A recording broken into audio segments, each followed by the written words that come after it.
Hello and bonjour mes amis! I'm Peter and here I'm telling you stories about the most interesting European cars of the 80s and 90s.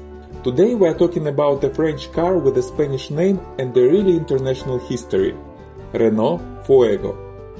But before we start, don't forget to subscribe to my channel to never miss a new video. And if you already subscribed, thank you so much! Now let's get back to the car.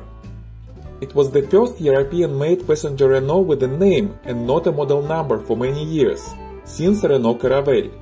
And this name was Spanish, Fuego, meaning a fire. Why did they choose a Spanish name and not a French one? Well, maybe Renault was going to sell a large part of these cars in South America, what actually did happen. Or maybe they wanted to underline a fiery, sportive idea of this car, but reasonably decided that the French word feu for a fire wouldn't be appealing for English and Spanish-speaking customers. Anyway, the car with this name was produced in relatively large numbers from 1980 to 1985 in Europe and from 1982 to 1993 in Argentina. The Fuego was also produced in Spain and Venezuela and sold all around Europe, South America, the United States, Canada, Australia, New Zealand and even Japan. In total, 265,000 cars were produced, but not many of them survive until this day, so they are kind of a rarity now.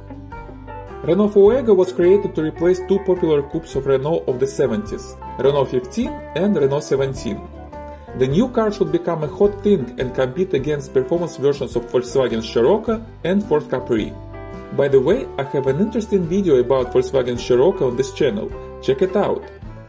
From the technical point of view, Renault played safe and didn't invent anything new. The Fuego was built on the platform of the very popular Renault 18 with the front suspension taken from the larger Renault 20. It was a very successful combination and it was safe for Renault to use it and avoid huge development costs. But both Renault 18 and Renault 20 were relatively large family cars, and using their parts in a sportive Fuego was a controversial decision that played its role in Fuego's destiny later. But in the design part, Renault went all in and created a very balanced and actually pretty looking coupe with a distinctive look and beautiful sports styling. The exterior of the car was designed by Michel Jardin under the supervision of the famous Robert Apron.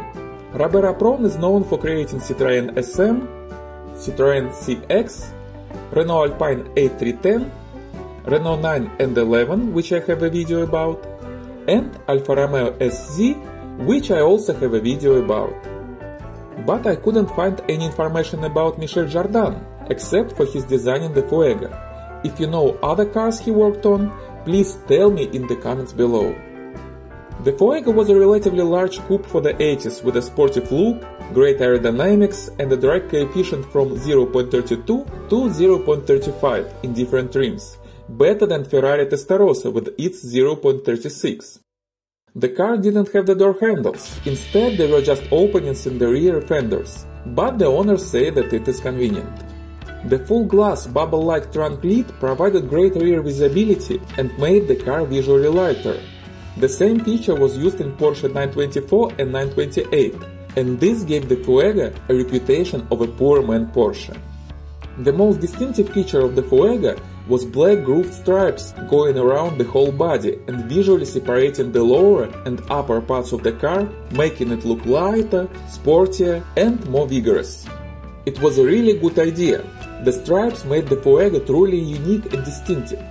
The later Argentinian Renault Fuego GTA didn't have those stripes, and you can see that this completely changed the appearance of the car, and not in a good way.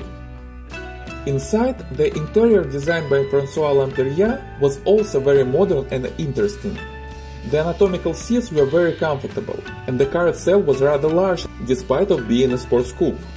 The trunk wasn't large, but with folding rear seats the cargo space was more than enough for two people. The seatbelts on the front seats had an interesting feature. The lower part was mounted on a sliding rack.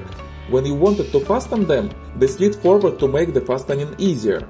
But when unfastened, they slid backward to make getting in and out of the car easier. And by the way, the optional interior equipment available for the Fuego was very rich, especially in the later years of production. Power steering, height adjustable steering wheel, electric windows, electric seats, electric mirrors, air conditioner, cruise control, and a trip computer. Even a huge electric sunroof produced by Webasto, making the car almost a convertible. Fuego was allegedly the first production car with an electronic remote door lock and a central lock. And it was the first car with optional remote audio controls mounted on a steering wheel, a common feature for us now. But despite the sportive appearance and modern features, the engines of Renault Fuego were not that modern and sportive at all. At the start, the Fuego was available with a 1.4-liter engine with just 63 horsepower and 1.6 with 95 horsepower.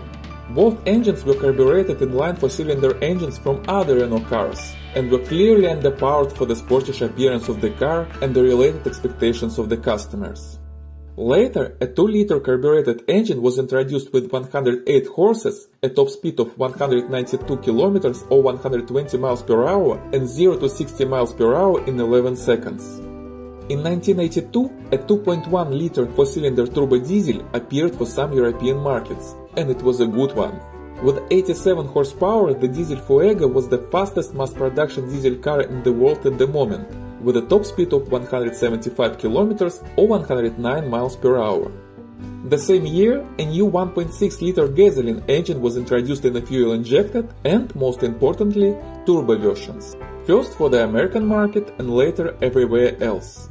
The Turbo Fuego had 130 horses, a top speed of 200 km or 125 miles per hour and 0 to 60 miles per hour in 9.5 or 9.9 seconds according to different sources. Well, it was not bad for the 80s and definitely better than the first versions of the Fuego. It was even a little better than Volkswagen Golf GTI at that time. But the Fuego already had a reputation of a slow car, so it didn't help the sales too much. Two manual gearboxes with 4 and 5 speeds and a 3-speed automatic transmission were available with different engines of Fuego. The car initially got very positive reviews from car journalists, and expectations with that amazing exterior design were very high. But when the sales actually started, the customers' appreciation for this car was more controversial. The car was good looking and comfortable, but the suspension, steering and brakes were too soft and not sportive enough for the expectations promised by the look and marketing materials of Renault. Remember, I told you that the idea to make a sports coupe on the platform of a large family car was a controversial one.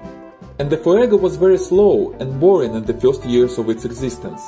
But the price was very competitive, and Renault actually sold a lot of the Fuegos in the first years. Even the top-level turbo version cost just $8,500 in the US. This is less than $27,000 in today's money. Way cheaper than the Porsche 924 or even Volkswagen Golf GTI. But there was another problem. The Fuego wasn't a reliable car. It had many mechanical issues, as well as other cars of Renault at the time. And it had real problems with the rust in winter conditions. This killed its growing popularity in Quebec and the UK, and this is the reason why it's very difficult to meet the Fuego on the road today. Most of those cars have already died, unfortunately.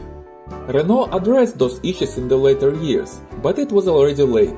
Fuego had a bad reputation, and the sales were very weak in Europe and North America. And the whole era of large coupes popular in the 70s was gone, giving way to small hot hatchbacks. But in South America, Fuego still was popular and was produced for many years more.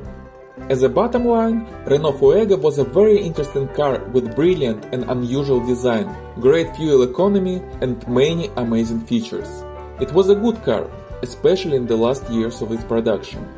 But the decisions made regarding the technical and production parts of that car, decisions that looked logical at the time when Renault wasn't in its best shape, they didn't work. And ultimately, they killed the Fuego. The Renault Fuego was sold in the United States during the time of its production through the dealer network of the American Motors Corporation, which was partly owned by Renault at the time. But the sales were not very good, despite the fact that Renault proposed the most powerful versions in the top trim levels for the American market, and the price was very competitive. It is estimated that about 20,000 Fuegos were sold in the United States, about a quarter of Renault sales in the US in the 80s. But it is very difficult to find one if you really want to buy it. I couldn't find any of them for sale now in the US. In Europe the situation is slightly better, but there are not many Fuegos available there too. Really, it is easier to find a Lotus Elan or Aston Martin Vantage than the Fuego in good condition. I know a good one in Sicilia on sale now, and a couple of them in France and Spain. They all are older than 25 years now, so it's easy to import them to the United States. And if you do want to buy Renault Fuego or any other car from Europe, check out my website by the link in the description below. In Europe they are not that expensive right now, from 3 to 8,000 euros. I would go with the turbo version of the later years, from 1983 to 1985, and I would look for a car in Southern Europe because of the situation with the rust. A good car like this may be about 6 to 12,000 euros depending on the mileage and negotiation skills. I do believe that the Fuego will grow in price within the next few years. These cars are massively underestimated. They are actually very interesting and special, but they are kind of forgotten and became very rare at the same time.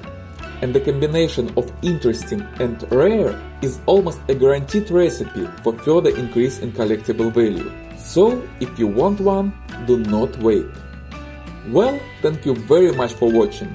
If you owned a Renault Fuego, please tell me about your experience. How sporty was that car? And did you experience any issues with it? And if you like this video, please give me a thumbs up and subscribe to the channel. New interesting stories are coming soon. Merci beaucoup mes amis, and see you next time.